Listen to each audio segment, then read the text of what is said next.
Now, what can Ghana learn from how you've been able to build your press freedom until now? Well, I could start somewhere else, but that almost sounds like I'm going to preach about how Ghana media should function. And that is to ensure that you have a strong media in itself, that the media houses are strong, that they have themselves respect for what a good journalist is.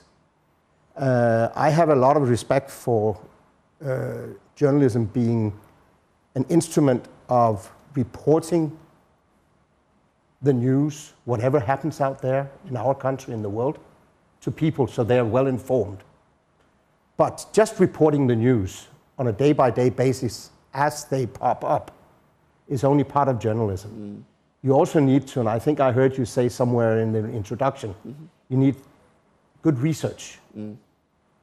I think that's part of good journalism, good media houses, to do your research and do investigative journalism so that you dig underneath the surface for the truth.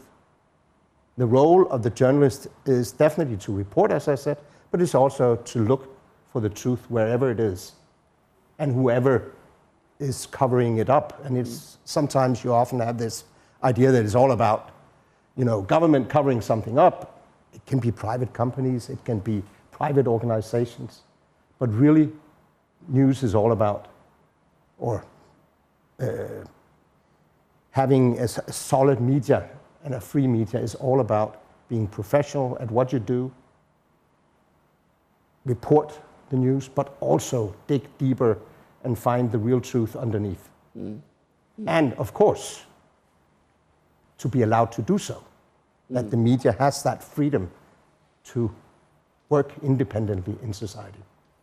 So I'm happy about the last point you made, that the media should be allowed the freedom to work in an independent society. How do we build that independent society? How did you do it? I think this is really something that has happened over many, many years, if not hundreds of years, to reach a point where we are today. And I'm not saying it's perfect. Sometimes the worst newspapers in my country are the tabloids, but they also have a role. So you have to give time. You have to respect, at all times, respect that the news, that the media, that the journalists are not necessarily going to be just the megaphone of one or the other political party, one or the other interest organization, but they are indeed there to ask the tricky questions, to get to the truth.